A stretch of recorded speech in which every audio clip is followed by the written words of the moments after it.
Si vous nous rejoignez, merci de votre fidélité. Bienvenue. Mesdames et messieurs, voici les titres de votre journal. Le haut commandant de la gendarmerie nationale était à Tanene avec les cadres qui l'accompagnent. Général Bala Samoura s'est rendu au nouveau poste de péage et pesage construit dans la localité. Une autre vision du chef de l'État qui se matérialise.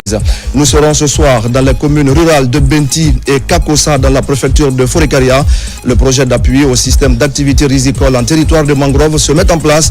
2000 hectares sont aménagés pour la maîtrise de l'eau. On fera le point avec Fodé Camara. Et puis c'est la renaissance et le triomphe pour le ballet national Djoliba. Le groupe vient de participer au Festival international du Bénin. 5 prestations pour réaffirmer l'excellence de la culture guinéenne. Les artistes sont de retour au Bercail. Voilà pour le sommaire. Bonsoir à tous et bienvenue dans ce journal que nous ouvrons par une série de décrets. Décret D2025-0025 PRG CNRD SGG portant nomination des chefs de cabinet des départements ministériels. Le président de la République, vu la charte de la transition décrète. Article 1er. Les hauts cadres dont les prénoms et noms suivent sont nommés dans les fonctions de chef de cabinet des départements ministériels ci-après. 1. Ministère de la Justice et des Droits de l'Homme. Maître Billy Keita, avocat. 2. Ministère de l'Administration du Territoire et de la Décentralisation, Monsieur François Gono Condé. 3. Ministère de la Sécurité et de la Protection civile, Monsieur Kemo Oulare, contrôleur général de police. 4. Ministère des Affaires étrangères, de l'intégration africaine et des Guinéens établis à l'étranger. Madame Mariama Bailo Bari, précédemment chargée de programme coopération à l'ambassade de Belgique, Conakry. 5. Ministère de l'économie et des finances. Madame Fatoumata Binta Bari, précédemment chef de cabinet au ministère des Transports. 6. Ministère du Budget. Madame Nana Youssef Teninke Diaré, précédemment chef de cabinet du ministère des Affaires étrangères, de l'intégration africaine et des Guinéens établis à l'étranger. 7. Ministère de l'Environnement et du Développement durable. Monsieur Dia Baldé, docteur en sciences agronomiques, précédemment directeur exécutif de la Banque islamique de développement BID pour la Guinée, la Côte d'Ivoire, le Cameroun, le Bénin, la Sierra Leone et la Guinée-Bissau. 8. Ministère du Plan et de la Coopération internationale. Madame Fatoumata Touré, précédemment directrice générale d'Invesco Advisory Service. 9. Ministère de l'Agriculture et de l'Élevage. Monsieur Sanfan Mohamed Sissé, précédemment chef de cabinet au ministère du Commerce, de l'Industrie et des petites et moyennes entreprises. 10. Ministère du Travail et de la Fonction publique. Madame Ramatoulaye Kamara. 11. Ministère de l'Énergie, de l'Hydraulique et des Hydrocarbures, Madame Nima Ba. 12. Ministère des Mines et de la Géologie, Madame Aminata Bangoura, précédemment directrice nationale des droits de l'homme au ministère de la Justice et des droits de l'homme. 13. Ministère de l'Enseignement supérieur, de la recherche scientifique et de l'innovation. Professeur Fanta Touré, précédemment conseillère chargée des questions d'enseignement supérieur au ministère de l'Enseignement supérieur, de la recherche scientifique et de l'innovation. 14. Ministère de la Pêche et de l'économie maritime. Monsieur Bamba Oliano, précédemment secrétaire général au ministère des Postes, des télécommunications et de l'économie numérique. 15. Ministère des Transports, Madame Fatoumata Bangoura, précédemment chef de cabinet au ministère de l'Agriculture et de l'Élevage. 16. Ministère du Commerce, de l'Industrie et des petites et moyennes entreprises, Monsieur Abdoulaye Bella Diallo, précédemment directeur général du Bureau de stratégie et de développement au ministère du Commerce, de l'Industrie et des petites et moyennes entreprises. 17. Ministère des Infrastructures et des Travaux publics, Monsieur Sakosa Touré, précédemment conseiller technique chargé des infrastructures et des travaux publics au ministère des Infrastructures et des Travaux publics. 18. Ministère de l'Enseignement préuniversitaire et de l'Alphabétisation, Monsieur Abbas Kamara, précédemment chef de cabinet au ministère des Infrastructures et des Travaux publics. 19. Ministère des Postes, des Télécommunications et de l'économie numérique, Monsieur Mfali Silla. 20. Ministère de la Promotion féminine, de l'enfance et des personnes vulnérables, Madame Fatoumata Binta Diallo, précédemment directrice de communication et relations extérieures à l'Agence nationale du service universel des télécommunications et du numérique en Suitaine. 21.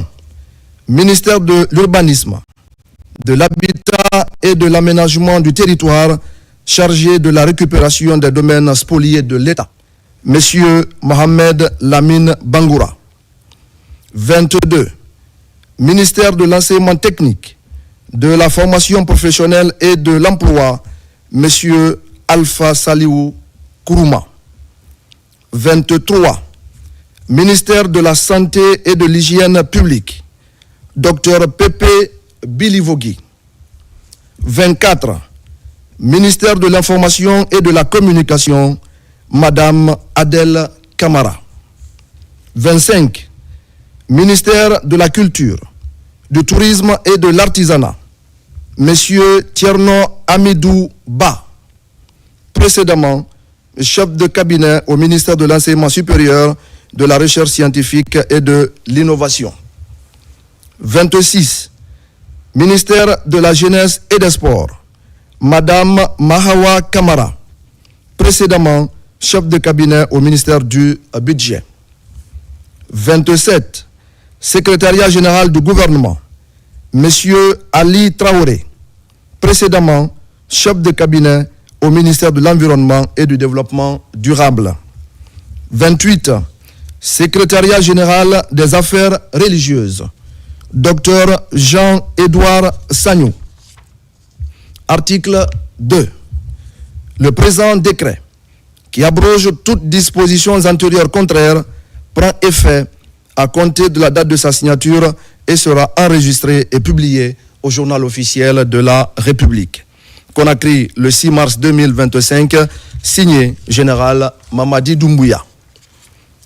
Décret D 2025-0026, PRG CNRD SGG, portant nomination au ministère du Plan et de la Coopération internationale.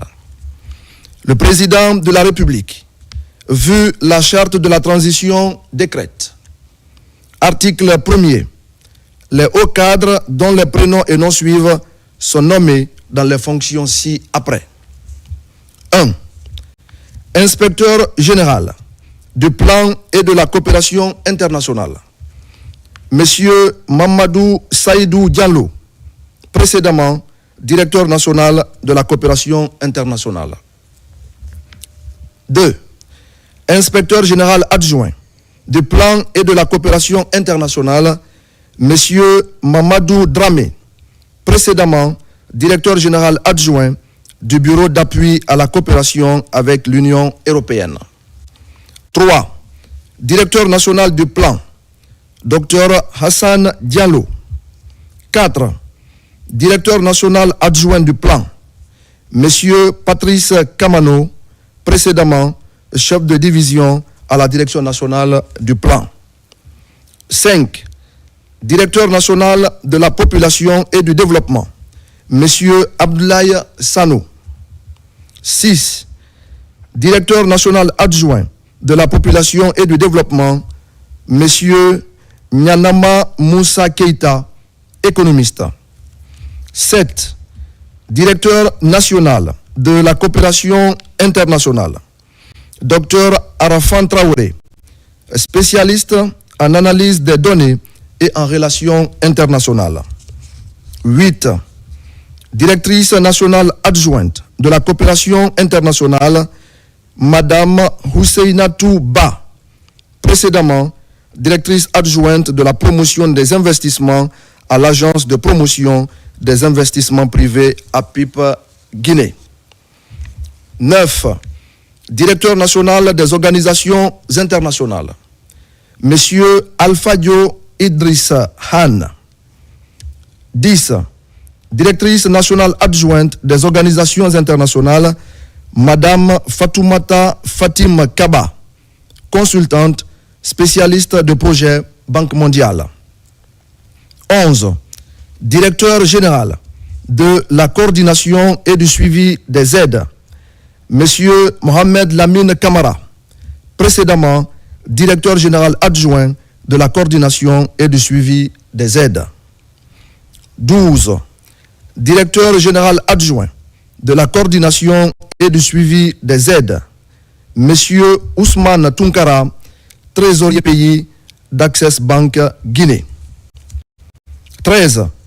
Directrice générale du bureau d'appui à la coopération avec l'Union européenne, Madame Sona Baro, précédemment directrice générale de l'Agence guinéenne de coopération technique. 14. Directrice générale adjointe du bureau d'appui à la coopération avec l'Union européenne, Madame Kadiatou Diallo, experte en gouvernance territoriale participative, décentralisation et en développement local. 15. Directeur général de l'Institut national de la statistique, Monsieur Makan Doumbouya. 16. Directeur général adjoint de l'Institut national de la statistique, Monsieur Mamadou Kamara. 17.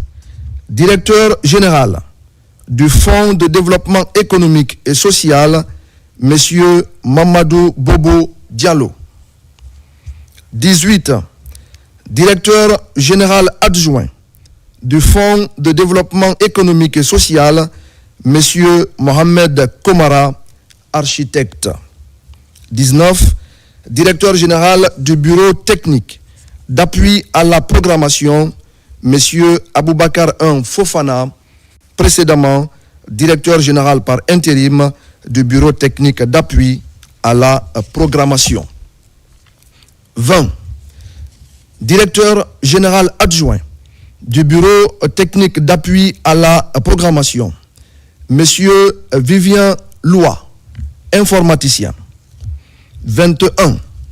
Directrice générale de l'Agence guinéenne de coopération technique, Madame Maniamba Kandé, précédemment directrice générale du bureau d'appui à la coopération avec l'Union européenne. 22. Directeur général adjoint de l'Agence guinéenne de coopération technique, Monsieur Karamo Kaba, précédemment assistant technique à la primature. 23. Directeur général de l'Observatoire national du développement de la République de Guinée, Monsieur Hamidou Diallo, précédemment directeur national adjoint du plan. 24. Directeur général adjoint de l'Observatoire national du développement de la République de Guinée, Monsieur Aboubakar Bangoura, précédemment assistant technique à la primature. Article 2. Le présent décret, qui abroge toutes dispositions antérieures contraires, prend effet à compter de la date de sa signature et sera enregistré et publié au journal officiel de la République. Conakry, le 6 mars 2025, signé Général Mamadi Doumbouya. Décret D 2025-0027 PRG CNRD SGG portant nomination de hauts cadres au ministère du Commerce, de l'Industrie et des petites et moyennes entreprises. Le président de la République, vu la charte de la transition décrète. Article 1er. Les hauts cadres dont les prénoms et noms suivent sont nommés dans les fonctions ci-après. 1. Directrice générale de l'Agence autonome d'assistance aux entreprises, Madame Diané Camara, précédemment directrice générale adjointe de l'Agence autonome d'assistance aux entreprises. 2. Directeur général adjoint de l'Agence autonome d'assistance aux entreprises, Monsieur Mamadou Diawo Diallo, précédemment directeur national adjoint à la Direction nationale des PME et du contenu local. 3. Directeur national adjoint des PME et du contenu local, Monsieur Seydouba Kamara, matricule 237 812 R, précédemment chef de division contenu local à la Direction nationale des PME et du contenu local. Article 2. Le présent décret, qui abroge toutes dispositions antérieures contraires, prend effet à compter de la date de sa signature et sera enregistré et publié au journal officiel de la République. Conakry, le 6 mars 2025, signé Général Mamadi Doumbouya. Dans l'actualité ce soir, au cours de la conférence de presse qu'il a animée hier à Conakry, le Premier ministre, chef de gouvernement, a abordé, vous le savez, plusieurs sujets liés à l'actualité nationale. Des secteurs comme l'énergie, les sports ou encore l'urbanisme ont ponctué les débats. Amadou Ouriba a également rappelé que sa prise de fonction s'est faite dans un contexte difficile, marqué par l'explosion d'un dépôt de carburant qui a lourdement impacté l'économie et les ménages. Hadi Kamara. Le Premier ministre face à la presse, une occasion pour le chef de gouvernement de rappeler qu'il va servir la Guinée sous le leadership du général Mamadi Doumbouya afin de donner corps à sa vision. Cela étant, Amadou Ouriba évoque ici la problématique liée à l'électricité en Guinée. Nous ambitionnons de faire en sorte que d'ici la fin de l'année, que la Guinée sorte définitivement du déficit énergétique et au contraire être un pays en capacité d'exporter de l'énergie. Je pense qu'il faut lui laisser le temps de manière plus structurée pour qu'il ait largement le temps de développer ce qui est fait. Et ce que nous allons faire au bout de l'année, les gens se rendront compte que ce qui va être fait en moins de 18 mois sera nettement au-delà de ce qui a été fait dans le secteur de l'énergie depuis l'indépendance. Nous allons faire en sorte d'avoir 1 giga au moins supplémentaire en ce qui concerne la question énergétique. Et je dois, pour ceux qui ne le savent pas, pour la première fois de l'existence de EDG, le mois dernier, ils ont atteint un niveau de collecte, disons, des paiements qui n'avaient jamais été atteints depuis que EDG est EDG. Donc, les réformes vont se poursuivre et nous allons les encourager. Les compteurs prépayés, les compteurs totalisateurs et la gouvernance de EDG. Le Premier ministre, en répondant aux questions relatives à la promotion de nos langues nationales, réaffirme sa volonté d'intégrer cet aspect dans la communication gouvernementale en vue de véhiculer avec professionnalisme les messages constructifs et fédérateurs. L'effort que nous sommes en train de faire pour que l'ensemble de nos compatriotes puissent accéder à l'information à travers les langues de leur choix, nous allons développer ça. Et vous savez que la primature a une publication en malinké de bonne facture et une publication en poulard qui est très représentatif. Et j'ai informé la cellule de communication que dans les prochains jours, il y aura 2 personnes qui vont s'ajouter à l'équipe pour utiliser nos langues nationales. Et dans les spots, dans les vidéos, l'utilisation de la langue, comme le président de la République l'a demandé lors du dernier Conseil des ministres, il faut que nos médias utilisent les langues, permettent à la population d'être mieux informée à travers des langues qu'ils comprennent pour ne pas utiliser une langue qu'ils interprètent mal et ou bien qu'ils ne comprennent pas du tout. C'est un effort que la presse doit faire pour encourager la compréhension par nos compatriotes, disons, de ce qui est en train d'être fait, de ce qui se dit pour être des citoyens tout à fait informés. Et vous savez que l'information aujourd'hui, c'est comme par le passé, c'est à travers cela qu'on déstabilise, qu'on désinforme. Et nous n'allons pas nous laisser faire pour ne pas mettre, disons, notre population dans une situation où ils peuvent être instrumentalisés. En matière des pratiques sportives en Guinée, le Premier ministre rappelle que le chef de l'État envisage des dispositions allant dans le sens de la réhabilitation et la modernisation des infrastructures. Si vous vous souvenez, j'étais allé voir le ministère des Sports pour leur poser la question, où est-ce qu'on en est avec les 2 stades, Nongo et 28 septembre? Parce que pour la République de Guinée, ce n'est pas admissible que dans la durée que nous soyons obligés de jouer les matchs qui devraient se tenir en République de Guinée à l'étranger. Et je suis certain que cela a impacté négativement les scores et les résultats de l'équipe nationale. Dans les prochains jours, le ministère des Sports aura à faire une communication pour situer tous les fonds du sport de manière générale sur la situation qui prévaut à l'heure actuelle dans ce domaine. Le sport fait partie de la priorité parce que le sport est une partie intégrante du développement du capital humain. Et de ce point de vue, nous avons des lacunes.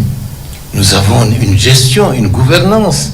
Regardez nos quartiers, les centres, les espaces qui étaient dévolus pour que les enfants puissent avoir des terrains de jeu. Où sont ces terrains? C'est vendu. Donc, pour recréer un environnement global où le sport pourrait se développer, il va de soi qu'il faut encore faire des efforts. Et qui a décidé de vendre les terrains? Est-ce que c'est une décision individuelle ou est-ce que c'est une corruption élargie au sein de la société qu'il faut combattre?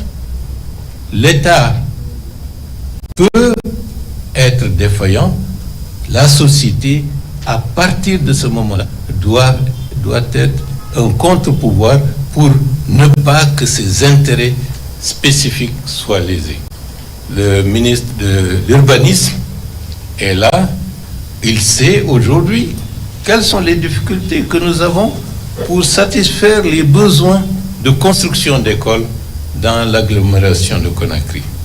Donc, vous voyez, lorsqu'on dira il faut qu'on ait un terrain pour construire une école, ça peut se justifier, les populations peuvent accepter, mais lorsqu'on dira il faut déguerpir des gens pour avoir un espace de loisirs pour les jeunes, je pense que le sentiment pourrait être autre en disant pourquoi déguerpir des gens, les mettre dans la rue pour que des jeunes gens viennent s'amuser. Donc c'est pour vous dire que le combat est global. Nous avons à corriger, à rectifier une longue mauvaise gouvernance qui avait abandonné les sentiers essentiels d'un gouvernement responsable. Malheureusement, en peu de temps, il nous est impossible de corriger tout cela, mais avec l'aide de Dieu, vaille que vaille, nous y parviendrons. Avant de terminer, Amadou Ouriba réaffirme sa profonde gratitude au chef de l'État, le général Mamadi Doumbouya, pour la confiance placée en lui. Il lui renouvelle son engagement et sa loyauté à servir sur la base de ses orientations la Guinée dans un esprit républicain. Et pendant ce temps, le ministère du Travail et de la Fonction publique a mis un accent particulier sur la prévention des risques professionnels en milieu de travail. À travers l'Institut national de formation et de perfectionnement, 20 auditeurs ont entamé une formation certifiante de 3 mois. Ils vont se familiariser avec des règles techniques en matière d'hygiène, de santé et de sécurité au travail. Mamadi Ternaka Misoko. Assurer un environnement sûr de travail est gage de productivité.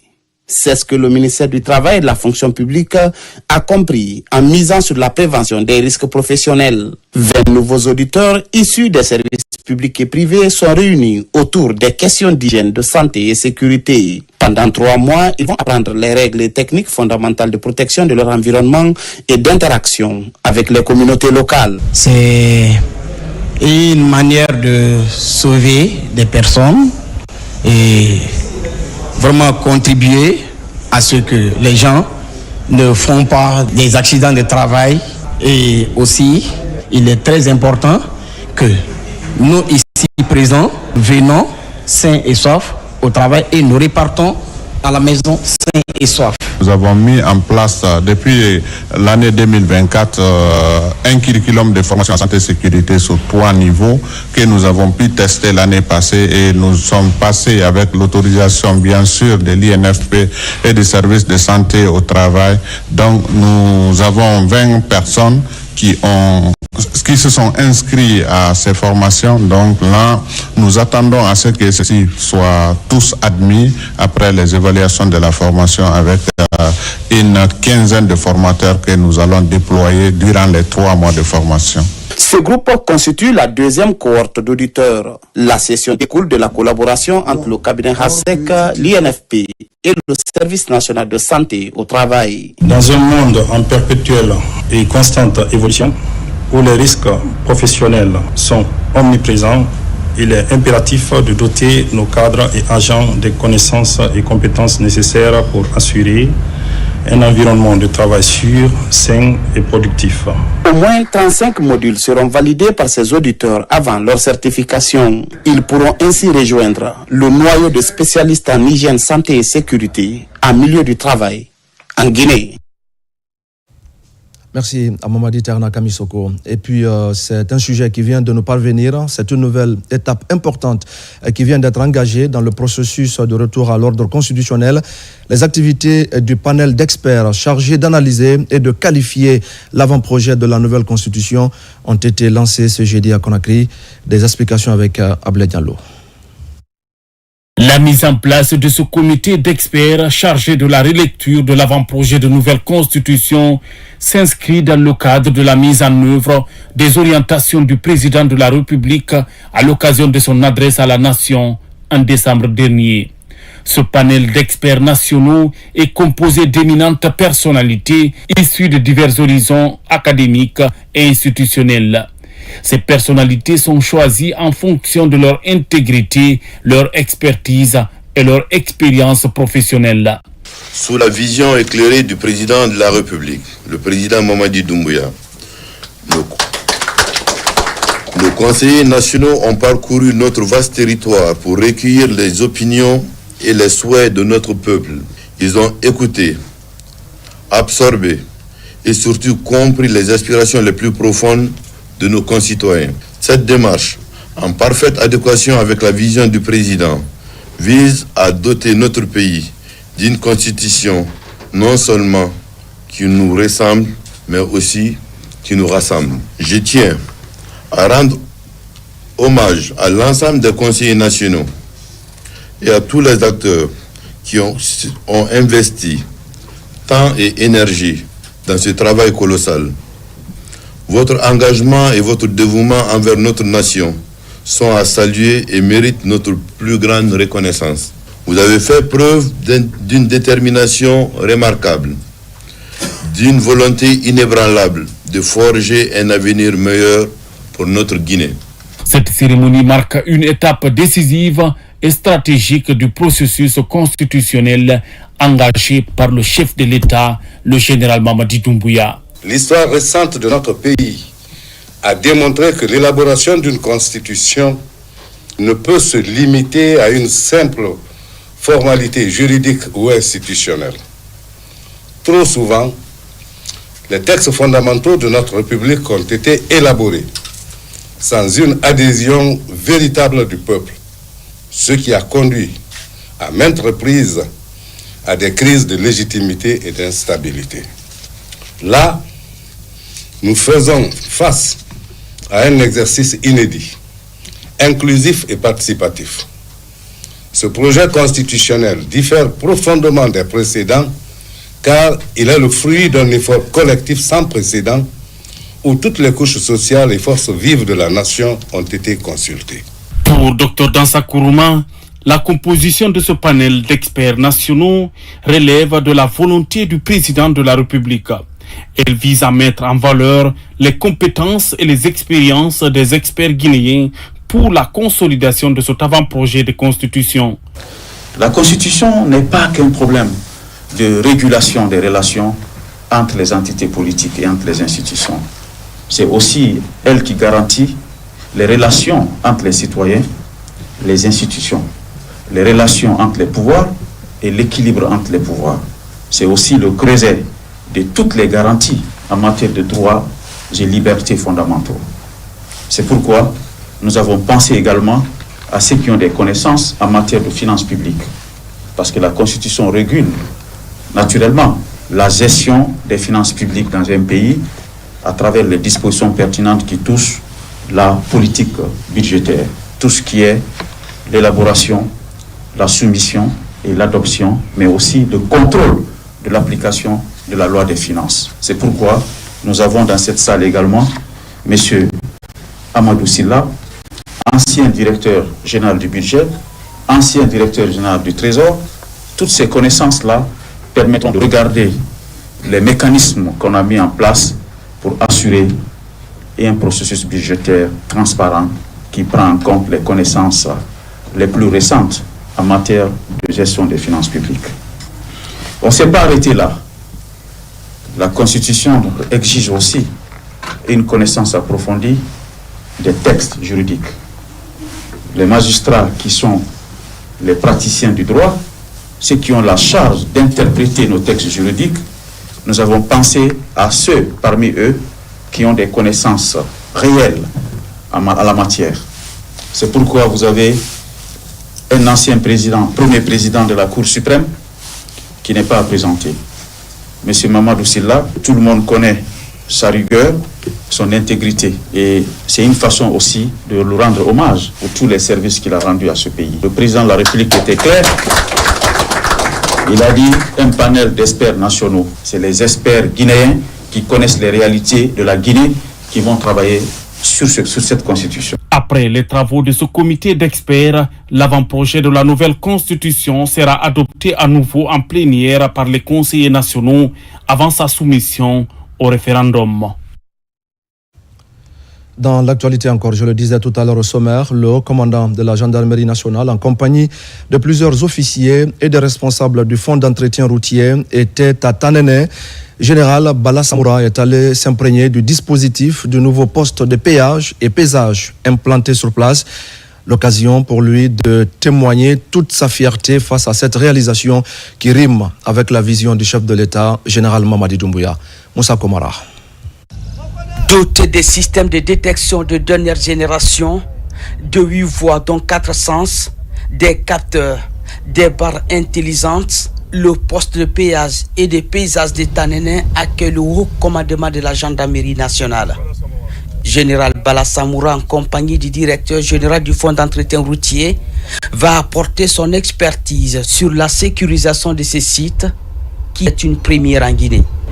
Le décret d'application de la loi qui institue le péage et paysage en République de Guinée exige à ce que le site soit sécurisé par le haut commandement de la gendarmerie. Et c'est ce qui fait qu'aujourd'hui que nous sommes là sur le terrain avec le général Bala Samoura pour non seulement reconnaître le site, mais aussi regarder les voies et moyens comment sécuriser le poste de PA et pesage. Devant l'équipe du général Bala Samoura, des simulations sont effectuées sur tout le dispositif. À l'en croire, il faut des gendarmes spécialisés en sécurité routière, en intervention rapide et en régulation. Il est important que nous anticipions sur notre rôle. Et le DG il a favorisé cette visite ce matin, on est ici. Et vous avez constaté, on a fait la reconnaissance, on a fait des simulations, les questions qui ont été posées, les notes ont été prises et on va retourner, procéder à la sélection du personnel, à leur formation, pour que dans l'avenir, dès que le poste il va être rendu opérationnel, que le personnel qui y travaillera puisse travailler dans un environnement sécurisé, sans aucun souci de sécurité, et que les agents qui soient placés ici, ce ne soient pas des amateurs, et qui seront anticipés, surtout ça va être le sacerdoce pour eux. Je ne veux pas de répression ici, je veux de l'anticipation. Je ne veux pas entendre qu'il y ait un incident ici, c'est pour cela que les efforts sérieux vont être déployés pour leur sélection, leur entraînement et leur équipement. À ce poste de péage et de paysage de Tanene, des toilettes publiques sont réalisées, des bureaux créés pour des agents de la sécurité et pour le contrôle de la plateforme. Une route de 7 km avec un pont unique de 126 mètres est aussi construite pour fluidifier la circulation. 57 agents ont bouclé leur formation sur la manipulation des machines et la gestion de tout le système. Le travail va se faire en rotation puisque le poste va tourner en 24 heures. On sera obligé de faire par équipe. Il y aura 3 équipes. Une première équipe qui va travailler de 6 h du matin à 16 h, une deuxième équipe de 16 h à 22 h et une troisième équipe de 22 h à 6 h du matin. Cette révolution dans la circulation routière est le fruit d'un partenariat public-privé. Le Fonds d'entretien routier, initiateur de cet ambitieux projet, espère augmenter sa recette pour élargir son intervention sur le réseau routier guinéen. Et puis Farana est la deuxième étape de la tournée du directeur général de la police nationale. Le général de division Djeneba Souri Kamara veut s'assurer de la sécurité des personnes et de leurs biens. Il a rencontré les agents afin de discuter des difficultés qu'ils rencontrent dans l'exercice de leurs fonctions. Colonel Morikaba. Dans le cadre de sa tournée de prise de contact avec les unités de police à l'intérieur du pays, le général de division Djeneba Souri Kamara s'est rendu à Farana. Il a été accueilli par les forces de l'ordre déployées dans la région. Au cours de cette étape, l'accent a été mis sur l'identification des besoins des agents chargés d'assurer la sécurisation des personnes et de leurs biens. Depuis sa nomination à la direction générale de la police nationale, toutes les promesses tenues ont été réalisées par monsieur le directeur général de la police nationale. Nous avons encore l'espoir qu'il est à la hauteur de répondre à notre appel. Nous sommes vraiment rassurés qu'il va atteindre son objectif. Face à ses compagnons d'armes, le directeur général de la police nationale a rappelé l'objectif de sa mission: comprendre les réalités du terrain et renforcer les dispositifs sécuritaires. C'est dans cette dynamique que le directeur général et sa délégation se sont rendus jusqu'à la frontière guinéo-léonaise de Hermakono, un point stratégique pour la sécurité transfrontalière. Bon, présentement, nous sommes dans le problème de proposition. D'abord, ça manque de logement. On avait des motos ici aussi, sont fatigués. Les personnes aussi, nous sommes 4 personnes ici. Mon directeur général voulait qu'il m'aide à voir mon besoin, l'affaire de logement ici. Je suis venu pour vraiment voir la réalité sur le terrain et voir comment la police vit. Et honnêtement, malgré que le coin est isolé, mais les agents sont tous en place et cela m'a conforté de plus. Je crois qu'il faut augmenter l'effectif et puis voir comment ils peuvent être même pris en charge en alimentation parce que c'est très loin de Hermakono. C'est à 55 km de Farana, 7 km de Hermakono. Et la route est impraticable. Mon message est que je leur demande de prendre le courage et que la défense de la patrie Il faut être un grand patriote et il faut assumer sa responsabilité, tel que soit le prix à payer. Au retour à Conakry, le général de division Guéné Bassori Camara promet de remédier à ce problème pour que la frontière guinéenne soit bien contrôlée. Au même moment, l'Agence guinéenne de la sécurité routière multiplie les initiatives pour prévenir les accidents de circulation. Des équipements et panneaux de signalisation sont réceptionnés ici à Conakry, un geste qui galvanise les acteurs des transports et ceux de la police routière. Mounir Bari. En Guinée, le constat révèle que le réseau routier enregistre un manque criard de panneaux de signalisation du code de la route. Pour corriger le déficit, l'Agence guinéenne de la sécurité routière réceptionne un important lot de panneaux de signalisation. Ces panneaux de signalisation installés seront sur l'ensemble du réseau routier guinéen en vue de minimiser les risques d'accident de la circulation. Nous sommes à la réception définitive des panneaux de signalisation implantés par l'Agence guinéenne de la sécurité routière dans le couloir de la SIG Madina Dixine Terrasse. Et comme vous le savez, après le déguerpissement du couloir, l'Agence guinéenne de la sécurité routière a jugé nécessaire de mettre les panneaux dans ce couloir. Les opérations d'installation de ces panneaux de signalisation toucheront pour la phase pilote du projet les quartiers Sigmadina et Dixine. Nous sommes très contents. Ça là va réduire un peu les difficultés que les gens rencontrent sur le terrain. Parce que depuis cette route a été construite, il n'y a jamais eu un panneau. Et que le signalement vertical et le signalement horizontal, ça doit parler. Tout ça rentre dans la réduction du taux d'accident sur la circulation. Et ça aussi rentre dans le cadre de la fuite de la circulation. On a fait un mot de sensibilisation. Maintenant, nous allons rentrer en action. Ils ont raison de mettre ce panneau.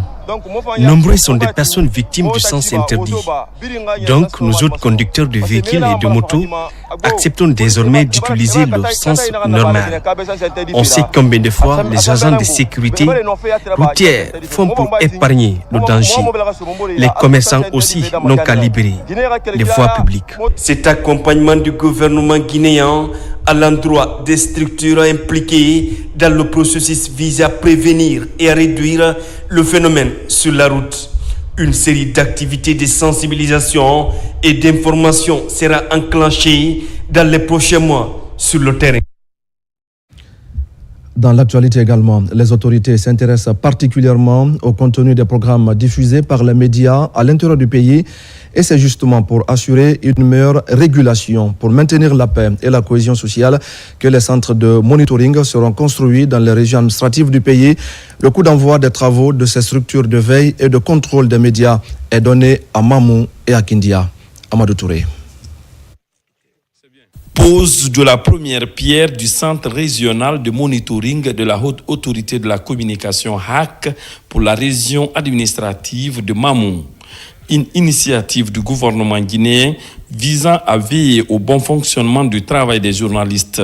Dans un délai de 12 mois, un édifice répondant à cette architecture sera bâti ici à Serré, localité de la commune urbaine de Mamou, située à 7 km du centre-ville. Un grand bâtiment de 8 bureaux, une salle de réunion et le bureau du président. 6 cabines de toilettes internes et 3 cabines de toilettes externes, une guérite, un abri-groupe et la clôture entière. Nous avons l'opportunité de poser les bases d'une communication qui favorise le dialogue, le respect des diversités et la cohésion sociale. Tout comme Mamou, la région de Kindia aura bientôt son centre régional de monitoring. Il sera réalisé ici à Sabouya, localité de Frigiagbe. Chaque fois que tu te rends dans une préfecture, dans une région, ce sont des chantiers. Il faut laisser ces traces. Quand on occupe un poste, on laisse les traces. Ça va être dit après toi. Je voudrais saluer le leadership du chef de l'État. Il y a des journalistes qui veulent construire, il y en a d'autres qui veulent détruire. Et notre rôle, c'est d'assainir le secteur de la presse, c'est de contrôler les contenus des médias. Et la maison que nous allons construire ici servira justement à contrôler les médias. En marge de ces travaux, le président de la Haute Autorité de la Communication HAC a dans toutes les localités sillonnées rendu visite à la notabilité comme ici à Mamou, tout comme à Kindia où le grand imam de la mosquée de la ville Carrefour et le Kunti Gigbe de la Basse-Guinée ont formulé des bénédictions pour le président de la République et le renforcement de la paix en Guinée. Le comité technique ad hoc de suivi pour la mise en œuvre du programme Simandou 2040 était en conclave avec les différents acteurs de la chaîne.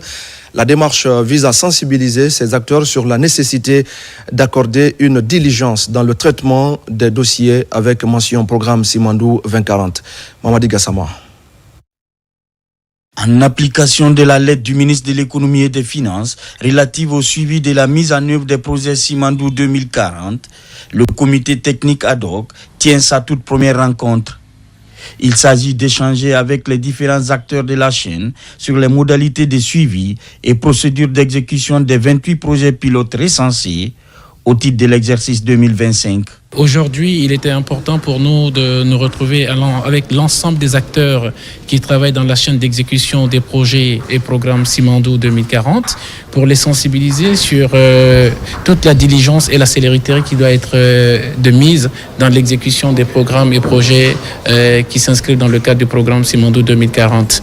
Et il était aussi question de sensibiliser les uns et les autres sur la responsabilité qui est la leur pour assurer avec efficacité et efficience les responsabilités dans le cadre de l'exécution de ces projets-là. Une présentation des critères du programme et budget d'investissement a été faite à cet effet.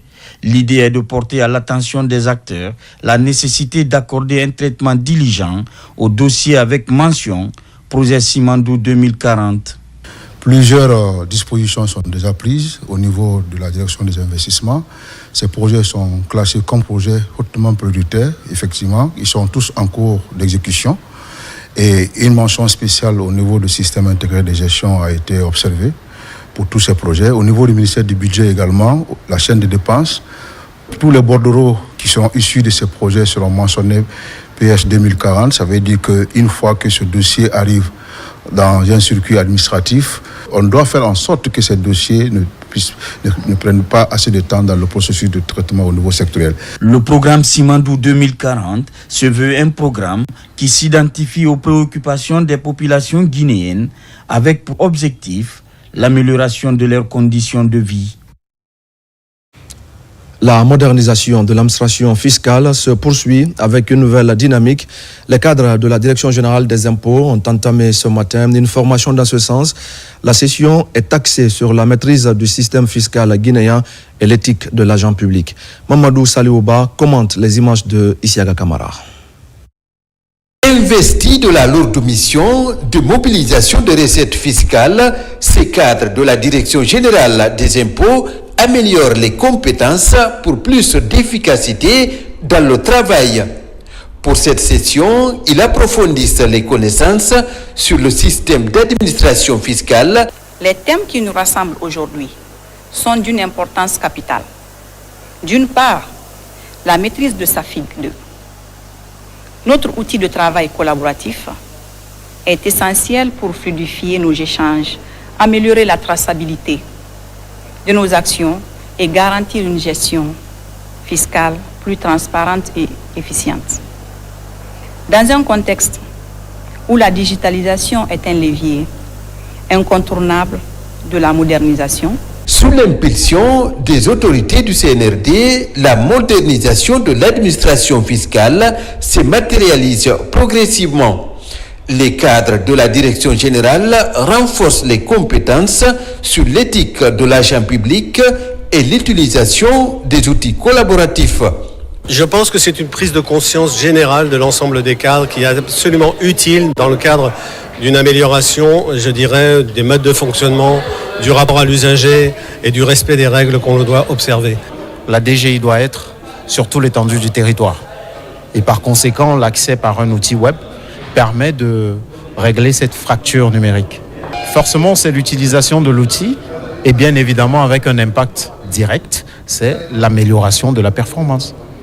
La qualification du personnel des impôts est l'engagement de la direction générale de l'institution en charge du recouvrement des recettes fiscales. Une nouvelle dynamique pour améliorer les performances du personnel des impôts.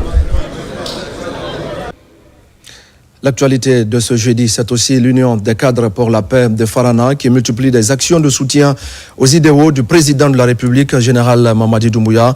Elle vient d'assainir les grandes artères de la préfecture. Une cérémonie de lecture du Saint-Coran et une activité sportive sont également initiées pour promouvoir le vivre ensemble dans la cité. Ibrahim Fofana et Silati Kourouma sont nos correspondants sur place. À Farana, c'est l'Union des administrateurs régionaux et préfectoraux qui apporte à son tour son soutien à la politique de refondation du général président Mamadi Doumbouya. À travers des actions civiques, cette union entend contribuer à la propriété de la ville de Farana. À cette occasion, elle offre à la mairie des équipements destinés à l'assainissement. Penser à l'assainissement dans une zone donnée, ce n'est pas donné à tout le monde.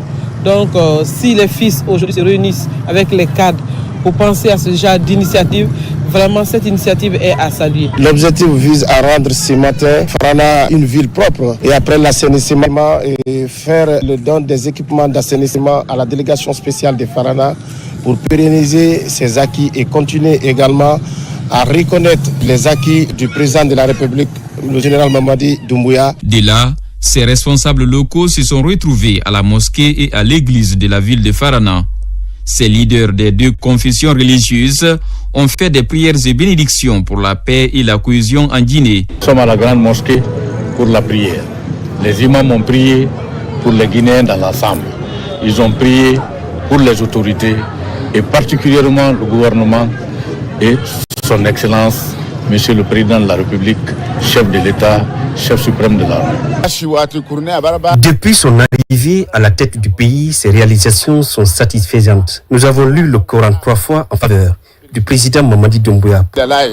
La cérémonie a été aussi marquée par une série d'événements sportifs. Ce match de basketball a opposé la nouvelle génération des jeunes à l'ancienne.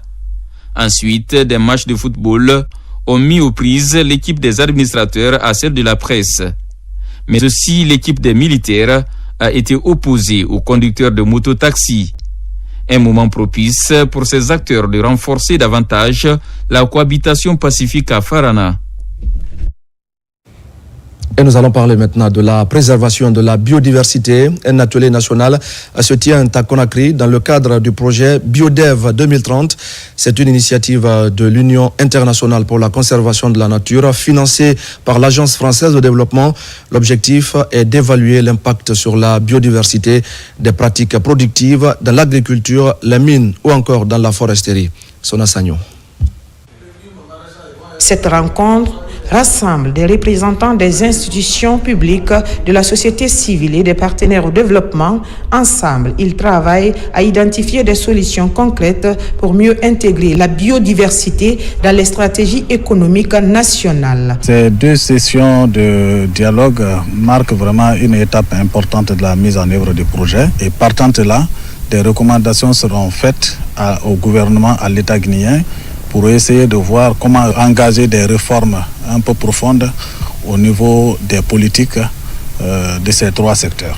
Ce projet va contribuer non seulement à instaurer le dialogue entre les différents secteurs ministériels impliqués dans la préservation de la biodiversité, mais va nous apporter d'autres sources de financement afin de mieux préserver les biodiversités qui sont aujourd'hui très menacées. L'agriculture intensive, l'exploitation minière et la déforestation sont parmi les principales menaces pesant sur les écosystèmes guinéens. Cette rencontre vise donc à repenser les politiques publiques pour réduire ces impacts négatifs. Nous faisons beaucoup d'efforts sur le terrain par rapport à la biodiversité en favorisant l'adoption et les pratiques productives. On est des planteurs, notre activité, tout ce qu'on fait a un impact, joue sur tous les aspects liés à l'environnement. C'est pourquoi nous sommes intéressés. L'initiative encourage des pratiques plus durables, conciliant développement économique et préservation des écosystèmes. Nous sommes convaincus que la collaboration entre le gouvernement guinéen, les organisations non gouvernementales, le secteur privé, les organisations socio-professionnelles, les communautés locales et les partenaires internationaux est la clé du succès de ce projet. Les conclusions de ce dialogue contribueront à orienter les politiques nationales pour un avenir plus respectueux de la biodiversité. Au même moment, dans la région administrative de Kankan, les acteurs renouvellent leur engagement à intensifier la lutte contre la dégradation de l'environnement. Les outils de surveillance des maladies de la faune sauvage sont révisités pour lancer une nouvelle campagne de sensibilisation auprès des communautés. Un programme du ministère de l'Environnement mis en œuvre par la Direction générale du Corps des conservateurs de la nature. Diamokaba. À Kankan, pas de repos pour préserver la biodiversité. La remise à niveau pour agir à tout moment et une stratégie de lutte contre les caprices du climat. Un manuel de référence est ouvert pour saisir les grands chapitres de cet outil de surveillance des maladies de la faune sauvage. Les échanges regroupent les cadres institutionnels venus des préfectures de la savane guinéenne. C'est d'apprendre le cadre institutionnel, le manuel de faune sauvage. Et deuxièmement aussi, apprendre aussi le cadre, le manuel de surveillance des maladies zoonotiques et les notions de la biodiversité. Pour atteindre ces objectifs, les acteurs s'engagent à intensifier les campagnes de sensibilisation auprès des communautés locales. Une nouvelle approche participative pour prévenir la propagation des maladies et protéger l'écosystème. Nous allons essayer de faire la même restitution au niveau de nos collègues, appuyés dans le cadre du système épidémiologique afin d'éviter des éventuelles épidémies. L'initiative là, c'était bien, c'est très bien. Ça peut nous permettre vraiment de nous protéger contre les maladies contagieuses, les maladies entre l'homme et l'animal. Ça peut nous aider aussi à faire des sensibilisations auprès de la communauté. Le programme est porté par la Direction générale du Corps des conservateurs de la nature, en collaboration avec le ministère de l'Environnement et du Développement durable. Sur le terrain, le suivi rigoureux de la démarche et la mobilisation continue, une alternative souhaitée pour un environnement sain et propre, profitable à l'homme. Merci à Diamokaba pour toutes ces explications. Et puis, il y a quelques jours, un protocole sur les prix des denrées de première nécessité était signé entre le gouvernement, les douanes et la Chambre de commerce. L'heure est à la sensibilisation des acteurs impliqués dans le respect des prix consignés dans cet accord. Et déjà, l'équipe de suivi sur le terrain a procédé à la fermeture de certains magasins pour non-respect de ces prix. Abdul Karim Kamara. Ce groupe d'hommes sillonne les magasins pour s'assurer du respect des prix consensus sur les denrées de première nécessité. Ici à Matam, dans ce magasin, après avoir vérifié les reçus de vente, il est constaté que ce grossiste n'observe pas l'esprit du protocole. Au lieu de vendre le sac de riz à 285 000 francs, prix grossiste dans le Grand Conakry, il le vend à 290 000 francs. Dans la foulée, l'on décide de fermer son magasin. Si nous laissons fermer les yeux sur cet état de fait, cela veut dire que le détaillant qui va prendre à ce prix va vendre plus. C'est clair pour tout le monde. Tout ce qui va faillir à cet état de fait, nous allons fermer et la personne va répondre devant la loi. Cette croisade est menée par la Chambre de commerce et la Direction nationale du commerce intérieur et de la concurrence. La démarche vise à rappeler aux acteurs du protocole de savoir raison garder dans l'intérêt du consommateur. Aujourd'hui, nous sommes en train de sensibiliser pour que les grossistes, les détaillants, les importateurs puissent effectivement comprendre le contenu du protocole. Parce que nous devons être très rigoureux dans le suivi strict de ces prix qui ont été déjà plafonnés. Dans le cadre de la même sensibilisation, ces prix importateurs, distributeurs et détaillants seront affichés dans tous les marchés du pays. Partout où les magasins seront fermés, des sanctions seront prises à l'encontre des contrevenants. Un mot à présent sur le 8 mars. Vous savez, c'est la fête internationale des droits des femmes. À quelques heures de la célébration, la ministre de la promotion féminine rend visite au groupement féminin et aux femmes entrepreneurs. Charlotte Daffé veut ainsi encourager le combat quotidien que ces femmes mènent pour leur pleine autonomisation. C'est une immersion suivie par Mohamed De Camara. Nous sommes sur la plaine de Sonfonia. Elle est située à quelques encablures de l'université Général Lansana Conté. Le site s'étend sur une superficie de 24 hectares. Ici, ces femmes font plusieurs activités agricoles. Pour mieux comprendre le quotidien de ces 56 groupements féminins évoluant dans cette plaine, la ministre en charge de la promotion féminine arrive sur le terrain. C'est vraiment pour montrer la bravoure des femmes. Ces femmes de Sonfonia, si elles sont accompagnées, elles ont la formation qu'il faut, elles ont les équipements qu'il faut, elles sont capables d'approvisionner tous les marchés de Conakry. Je vais faire un clin d'œil à mon collègue ministre de l'Agriculture pour qu'elle puisse regarder un peu ces femmes. On effectuera certainement ensemble une visite de terrain pour venir voir l'étendue des besoins. Ces femmes sont animées d'une ambition, celle d'approvisionner les marchés de Conakry en légumes et en produits maraîchers. Nous sommes au nombre de 600 femmes qui travaillent la terre. Nous rencontrons beaucoup de difficultés. Par exemple, l'année dernière, les champs ont été inondés, ce qui a joué sur nos récoltes. Nous demandons aux autorités de nous venir en aide pour engranger plus de résultats. Cette visite de terrain a également permis à la ministre Charlotte Daffé de se rendre dans les locaux de Firsi, cette entreprise tenue par une femme est spécialisée dans la valorisation du textile guinéen. La valeur ajoutée de cette visite, c'est d'abord qu'elle a rempli ses engagements vis-à-vis de nous. Mais nous autres entrepreneurs qui avons eu ce privilège d'être sélectionnés par le département pour être les championnes, nous devons aussi de disséminer l'esprit qui l'a animé pour aller tirer les femmes rurales, les femmes qui sont victimes de violences du fait qu'elles n'ont pas de revenus, pour qu'on les mette aussi sur la scène. D'ici quelques années, on va réduire la masse de femmes pauvres. Cette démarche de la ministre en charge de la promotion féminine consiste à encourager les femmes des groupements agricoles et celles qui évoluent dans l'entrepreneuriat. Toutes choses qui pourraient les motiver à persévérer dans leur activité génératrice de revenus. Le mois de mars, c'est aussi le mois de pénitence et de prière pour les fidèles musulmans et chrétiens. Le Ramadan et le Carême sont cette année encore des moments de grande générosité à la cathédrale Sainte-Marie de Kaloum comme à la grande mosquée Faisal. Des ruptures collectives sont organisées. L'association La Solidarité Ramadan Guinée porte cette initiative soutenue par le chef de l'État, général Mamadi Doumbouya. Abakar Diaby. À l'image des précédentes années, le carême chrétien et le ramadan musulman se déroulent cette année au même moment pour ainsi consolider la fraternité entre les pratiquants de ces deux religions. L'association La Solidarité Ramadan Guinée poursuit ses œuvres de charité sur le terrain. Première étape, cathédrale Sainte-Marie de Conakry.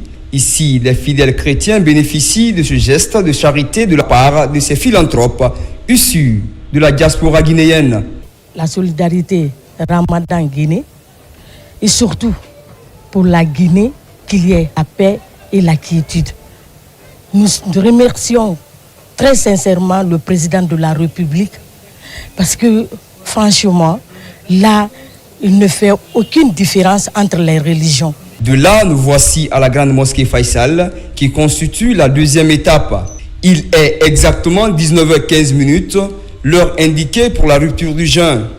Sous ce chapiteau, le service est libre. C'est un moment de joie, un moment de pur bonheur pour célébrer Dieu. Et nous le célébrons avec tout le monde. Nous avons été à la cathédrale et ça s'est très bien passé. La Guinée est une famille et que nous devons nous donner la main. En fait, ce que nous avons initié ici, ça doit continuer. C'est pour encourager les filles et les fils de la Guinée à faire comme nous.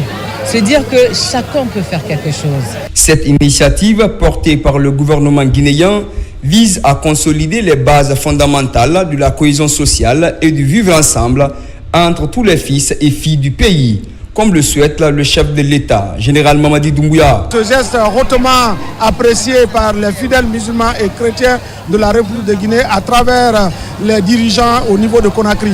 Comme vous le constatez, c'est une première en République de Guinée qu'une telle rupture soit organisée à l'attention à la fois des musulmans mais des chrétiens. C'est une rupture collective organisée à l'intention des chrétiens et les musulmans du pays. Elle est bien perçue et encouragée par les autorités de la transition en vue de soulager les personnes vulnérables en manque de moyens financiers pour se procurer de quoi en manger.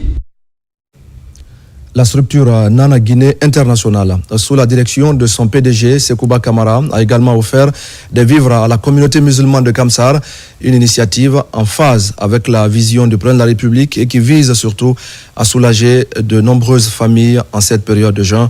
Les autorités de Kamsar ainsi que les bénéficiaires saluent cet acte de solidarité. Yamokaba. Kamsar, au cœur du mois sacré de Ramadan, un moment de piété et de partage. En cette période où chaque geste de générosité compte, un soutien de taille vient soulager de nombreuses familles. 7 tonnes de riz et 20 cartons de sucre ont été offerts au nom du chef de l'État à la communauté musulmane de la sous-préfecture de Kamsar. Cet acte de solidarité est l'initiative de Nana Guinée International sous la direction de son PDG, Sekouba Kamara. La société Nana Guinée International, à travers son PDG, M. Kamara Sekouba, fortement impliqué dans l'accomplissement des actions du chef de l'État, fait un important don de vivres composé de riz et de sucre à toute la communauté musulmane de la sous-préfecture de Kamsar. Parmi les bénéficiaires, des groupements de femmes, des associations de jeunes et des représentants des comités de développement rural. Tous saluent cet acte d'une grande portée sociale. Nous prions Dieu qu'il assiste Sekouba Kamara pour son épanouissement. Ce don composé de riz et de sucre est bénéfique pour les femmes de Kamsar ici présentes. C'est un honneur et une grande satisfaction pour moi aussi d'assister à la cérémonie de donation des denrées alimentaires au bénéfice des groupements et associations de femmes de Kamsar en ce mois béni de Ramadan. Dans la coordination sous-préfectorale pour le soutien aux acquis du CNRD. Ce geste rappelle que l'entraide et la dévotion sont au cœur des valeurs du mois saint de Ramadan. À l'occasion toujours du mois saint de Ramadan, le Ridi de Kindia a offert de denrées à ses travailleurs, un geste qui devra soulager ces nombreuses familles au moment où les denrées coûtent parfois cher sur le marché de consommation. Djuril Kamara. D'importantes quantités de vivres et de non-vivres pour les enseignants et autres travailleurs du centre El Hadj Abdul Wakil Al-Mali Keita pour la mémorisation du Coran et les études islamiques de Kindia. C'est un don de l'érudit de Kindia pour les soulager en ce mois saint de Ramadan. Vraiment, nous sommes contents. Ce n'est pas la première fois. Il en a l'habitude. Sauf que cette fois-ci, ça dépasse les autres. Il nous a honorés, il nous a conseillé la façon dont on doit se tenir pour avancer. Notre fils et notre sage, El Hadj Abdul Wakil Al-Mali Keita, nous allons le remercier pour tout ce qu'il fait de bon. Que Dieu le récompense. Il a construit des écoles, rénové d'autres. Aujourd'hui, c'est la construction d'une mosquée à Kenendi, une grande mosquée. L'érudit de Kindia a profité de la fermeture du centre pour les petits congés accordés à ses élèves pour remettre ce don aux ayants droit. Et il n'a pas oublié les ouvriers et techniciens qui travaillent dans le chantier de construction de la mosquée qu'il a offerte aux populations de Kenendi dans la commune urbaine de Kindia. Ce que je peux lancer à toute personne, les personnes de bonne volonté, c'est de faire comme ce monsieur qui a de l'estime pour son entourage. Parce que quelque part, Dieu dit, aimer Dieu, c'est d'abord aimer les hommes. Et qui n'aime pas ses créatures ne saurait aimer le Créateur. Il fait ça pour qui? Pour les hommes. S'il ne le fait pas pour les hommes, il fera pour qui? A noter que le groupement de femmes qui étudie dans ce centre a bénéficié de 50 millions de francs guinéens de la part de l'érudit de Kindia. Et notre grand format de ce soir nous amène dans les périmètres aménagés des communes rurales de Benti et de Kakossa dans la préfecture de Forêt-Karia. Là-bas, vous allez le constater, des innovations sont prévues dans l'approche d'aménagement du projet d'appui au système d'activité risicole en territoire de mangrove, et ce, conformément aux orientations des États généraux de l'agriculture et de l'élevage. Déjà, plus de 2000 hectares sont aménagés pour la maîtrise de l'eau afin d'améliorer les rendements du riz de mangrove. Fodé Camara et Sekou Sissoko. Les préparatifs de la campagne agricole 2025 vont bon train. D'ores et déjà à Forêt-Karia, de Benti à Kakossa, le ministre de l'Agriculture et de l'Élevage est sur le front de mer. Dans cet écosystème très capricieux, Félix Lama vient s'enquérir de l'état d'avancement des travaux d'aménagement pour booster le système d'activité risicole en territoire de mangrove. L'avantage du riz des mangroves, c'est que c'est du riz bio, puisque nous n'utilisons pas de l'engrais ni des fertilisants. C'est l'eau de mer qui fait tout le travail de fertilisation de la terre. Et c'est pourquoi c'est important de continuer à développer ce potentiel que nous avons à Benti et à Kakossa. Et très prochainement également, nous allons lancer les études pour la plaine de Monchon et d'autres qui existent aussi un peu partout en Basse-Côte, puisque nous avons 300 km de côte et c'est une opportunité que nous pouvons saisir.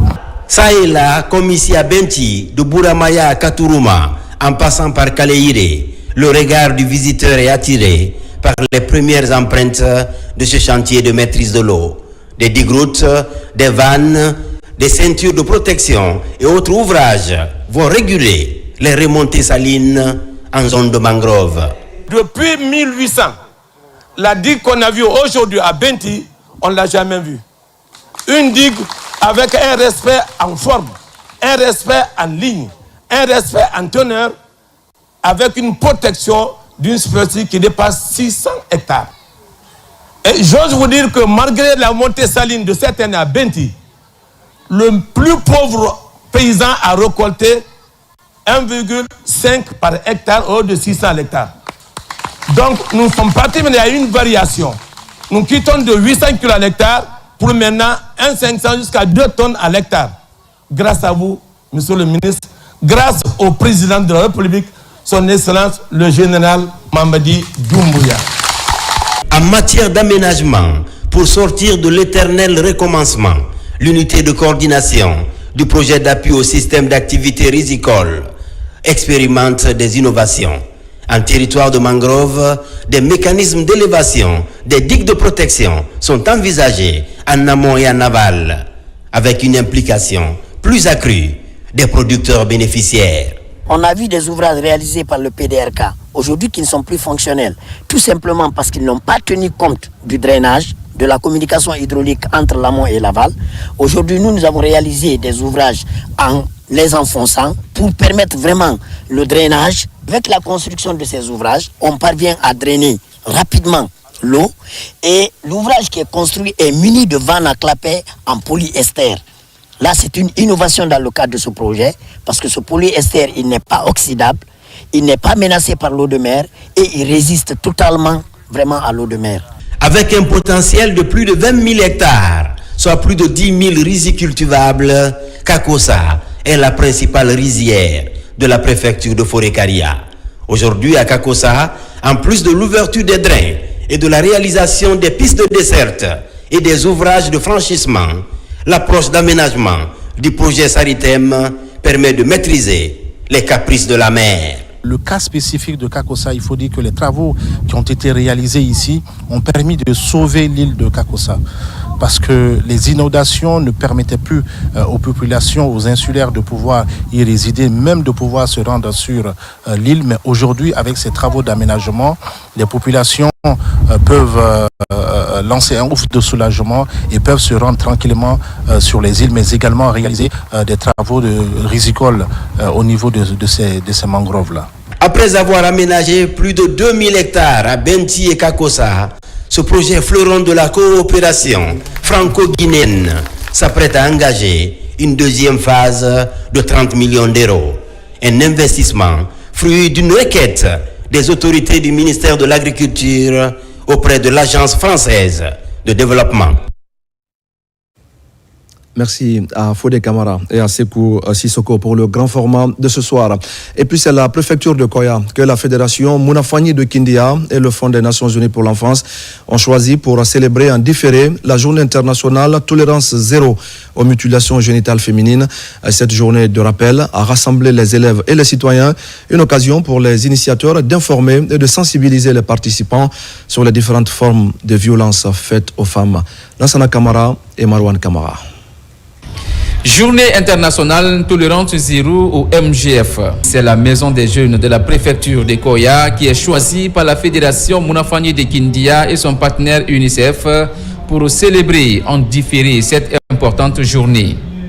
Élèves et citoyens de Koya sont mobilisés en ces jours consacrés à l'information et à la sensibilisation sur les formes de VBG. C'est une journée de rappel, une journée de témoignage, mais aussi une journée de reconnaissance des engagements de l'ensemble des organisations de la société civile, voir aussi l'engagement de la politique de l'État. Parce que si vous voyez qu'il y a des différents engagements pris par le gouvernement, y compris le président de la République, allant dans le cadre de l'abandon de cette pratique. Pour nous, cette initiative, ça témoigne l'engagement de l'organisation à travers son partenaire technique et financier, l'UNICEF. Renforcer les alliances et créer des mouvements pour mettre fin au MGF est le thème de la journée. L'initiative renforce le plaidoyer auprès des décideurs pour le respect et l'application du cadre juridique afin d'éradiquer cette pratique néfaste en Guinée. Nous sommes engagés à lutter fermement contre ce fléau social qui compromet dangereusement la vie sociétale vraiment de nos femmes et des filles dans notre société. Toutes les mesures sont prises par monsieur le préfet pour venir tout juste sensibiliser, informer et communiquer sur les dangers que cela découle. À mon nom, beaucoup de difficultés, beaucoup de maladies à cause de la mutilation. Donc ce projet, ils sont venus aujourd'hui pour nous sensibiliser, pour qu'on puisse prendre des dispositions pour ne plus faire la mutilation génitale. La détermination de la fédération Mounafani de Kindia et ses partenaires comme UNICEF est d'atteindre de meilleurs résultats dans le combat contre toute forme de violence basée sur le genre. Et je le disais également au sommaire de ce journal, le ballet national Djoliba a participé récemment au Festival international du Bénin. À Cotonou, les ambassadeurs de la culture guinéenne ont fait 5 prestations, des prestations au cours desquelles ils ont honoré notre pays. Nos reporters Ousmane Ba et Mamadou Djoumaba sont allés les accueillir à l'aéroport international Ahmed Sékou Touré de Conakry. Le ballet Djoliba de retour au Bercail après une brillante participation au Festival international du Bénin. Une semaine de festivités qui ont permis à ces artistes de faire valoir leur talent. 5 différentes prestations leur ont permis d'honorer le tricolore national. On a pu jouer tous les spectacles, les 5 spectacles. On a joué, tout le monde était top dans le mouvement. Mais dans ce cas, sur ce, le festival a été bien passé et on était bien accueillis. Sur place, le ministre de la Culture, du Tourisme et de l'Artisanat, Moussa Moïse Silla, apporte le soutien du gouvernement à ses ambassadeurs de la culture guinéenne. Nous avons donc effectué ce déplacement pour accueillir nos ambassadeurs. Ils sont allés nous représenter valablement. Ils ont fait un travail de titan. Après une telle prouesse, il est normal que l'État soit à leur côté pour leur dire bravo, pour leur dire félicitations. Donc, au nom du chef de l'État, je tiens donc à leur dire mes félicitations pour le travail qui a commencé. Cette tournée n'est qu'un début. Depuis un certain temps, les artistes guinéens de différentes disciplines sont présents à plusieurs rendez-vous internationaux. Un effort sans relâche des autorités pour le retour de la Guinée sur la scène internationale.